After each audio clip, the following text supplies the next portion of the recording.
The moment those three cold bureaucratic words, "new violations flagged," quietly surfaced inside a sealed IRS compliance memorandum, Meghan Markle's carefully curated world didn't just crack, it trembled, violently, like a palace built on sand finally meeting the tide it had been outrunning for years. Because this wasn't just another audit notice, not another routine inquiry lost in the endless machinery of federal paperwork. This was something far more dangerous. This was escalation. This was confirmation that Archewell, the foundation she had positioned as her moral redemption, her post-royal crown without the crown, was now teetering on the edge of something irreversible. And the most chilling part? Insiders say Meghan wasn't warned in advance. She found out the same way the worst nightmares always arrive. Suddenly, without ceremony, without mercy, and without a way to stop what was already in motion. Inside Montecito, the air had reportedly shifted overnight. Staff who once moved with quiet confidence now whispered behind half-closed doors. Phones that used to ring with opportunity were suddenly silent. And Meghan herself, the woman who had walked away from royalty claiming independence and freedom, now found herself trapped in something far more suffocating than palace protocol: federal scrutiny. Because when the heirs flags new violations, it doesn't mean they're asking questions anymore. It means they've seen something they don't like, something that doesn't add up, something that doesn't match the story. And according to compliance insiders, the new violations weren't minor paperwork errors or forgotten signatures. They were structural. They were embedded. They were the kind of irregularities that don't appear overnight but reveal patterns. Patterns that suggest Archewell wasn't just struggling financially, it was unraveling from the inside. The illusion had always been fragile. Archewell was supposed to be Meghan's answer to everything. Her proof that she didn't need the monarchy. Her proof that she could build influence, power, and legitimacy entirely on her own terms. And in the beginning, it worked. Donations poured in. Headlines praised her. Powerful names aligned themselves with her vision. But beneath the surface, the numbers were already beginning to tell a different story. Donations were shrinking. Expenses were rising. And somewhere between the public image and the private reality, something had begun to break. The IRS noticed it. And once they noticed, they didn't stop watching. The moment federal auditors began cross-referencing Archewell's filings, timelines, and financial disclosures, small inconsistencies started forming a larger picture, a disturbing picture.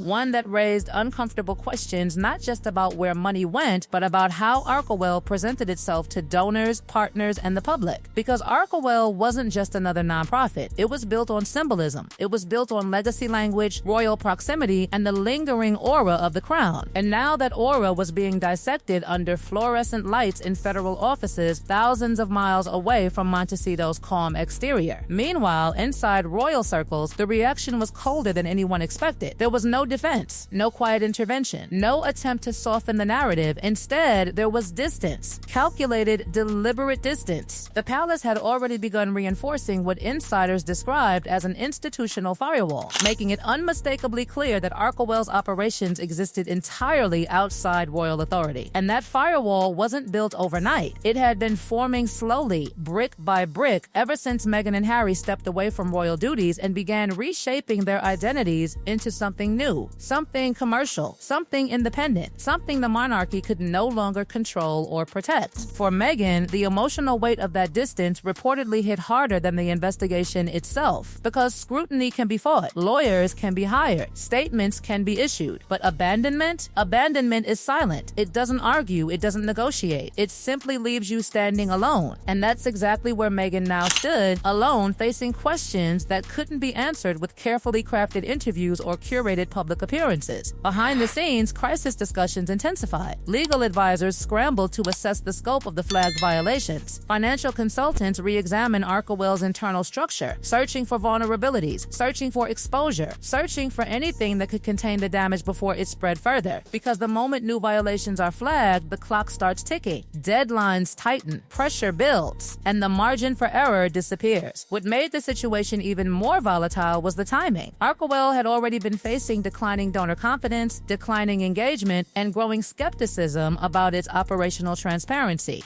Now, with the heirs formally escalating its scrutiny, those doubts weren't whispers anymore. They were becoming the story. And in the world Meghan had built, a world powered by perception, narrative, and influence, perception was everything. Every move now carried consequences. Every silence invited speculation. Every delayed response deepened suspicion. And as federal attention intensified, the question question no longer centered on whether Archewell could recover. The question was whether Archewell could survive at all, because investigations like this don't just examine finances, they examine intent, they examine credibility, they examine truth. And once credibility is questioned, everything else becomes unstable. For years, Meghan had positioned Archewell as her legacy project, her proof that she could transform adversity into purpose. But now, that legacy was under threat, not from critics, not from tabloids, but from the one force no public figure can outmaneuver: federal authority. The kind of authority that doesn't care about narrative, doesn't care about image, doesn't care about reputation. It cares about facts. And facts, once exposed, don't bend. As Montecito remained outwardly calm, insiders said the atmosphere inside Archewell had become something else entirely: tense, uncertain, fragile. The future that once seemed guaranteed now felt unpredictable. And Meghan, the woman who had once walked confidently away from the monarchy believing she could build something stronger on her own, now faced the terrifying possibility that everything she had built might be slipping beyond her control. Because this wasn't just an investigation anymore. This was the moment the foundation beneath her future began to crack. The deeper the ears dug, the more the silence around Meghan Markle began to feel less like confidence and more like containment, as if everyone in her orbit had suddenly realized that this wasn't a temporary storm, but a structural collapse unfolding in slow motion. One compliance flag at a time, one unanswered question at a time, one terrifying realization at a time that Archewell's future was no longer something Meghan could control through charm, narrative, or sheer force of will. Because federal investigations don't operate on emotion, they operate on evidence. And evidence, once requested, creates a chain reaction that cannot be stopped, only endured. Behind closed doors, compliance notices had reportedly shifted in tone, no longer asking for clarification but demanding explanation, no longer suggesting discrepancies but identifying violations that needed immediate resolution. The language had become colder, sharper, final. And Meghan, for the first time since walking away from the palace, found herself facing an authority that neither respected her title nor feared her influence. What made the situation even more dangerous was how quickly the consequences began spreading beyond Archewell itself, seeping into every corner of Meghan's carefully constructed post-royal identity. Because Archewell wasn't just a charity, it was the anchor of her legitimacy. It was the justification for her independence. It was the symbol of her transformation from royal subordinate to global humanitarian leader. And now, with federal regulators flagging new violations, that symbol was becoming something else entirely: a liability. Donors who once aligned themselves proudly with Archewell's mission began stepping back quietly, not publicly condemning her, not issuing statements, but creating distance in ways that spoke louder than words. Corporate partners who had once viewed Archewell as a gateway into Meghan's powerful network began reassessing their exposure, because association, once valuable, can quickly become dangerous when investigations intensify. And no brand, no executive, no institution wants to be standing too close when federal scrutiny reaches its peak. Inside Montecito, Meghan's world reportedly narrowed. Meetings that once focused on expansion now focused on defense. Strategy shifted from growth to survival. Legal teams analyzed every filing, every signature, every financial pathway that might come under review. Because once violations are flagged, the investigation doesn't move backward. It moves forward,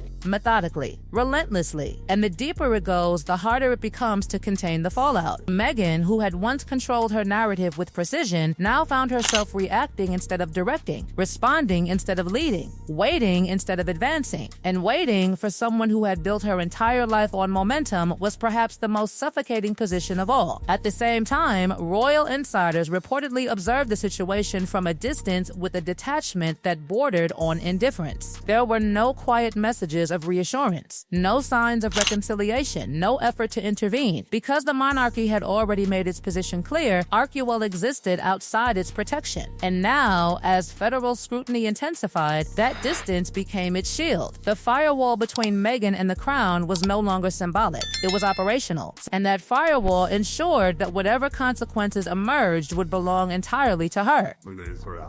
Meg. What made this moment so devastating wasn't just the investigation itself, it was what it represented. Because Archewell wasn't just an organization, it was Meghan's declaration of independence. It was her proof that she could succeed beyond the monarchy. And now, that declaration was being examined, dissected, and questioned at the highest levels of regulatory authority. Every financial detail became evidence. Every decision became context. Every omission became a potential vulnerability. And in the world of federal compliance, vulnerability invites escalation. Insiders say Meghan remained outwardly composed, refusing to show panic publicly, refusing to acknowledge fear openly, maintaining the same calm exterior that had defined her public image for years. But behind that composure, the reality was impossible to ignore. Archewell's future was no longer certain. Its stability was no longer guaranteed. And Meghan's identity, so deeply tied to its success, now hung in a balance she could neither predict nor control. The most terrifying part wasn't what had already happened, it was what could happen next. Because when violations are flagged, the process doesn't end with clarification. It continues with evaluation, with determination, with decisions that can reshape organizations permanently. Penalties can follow. Restrictions can follow. Structural changes can follow.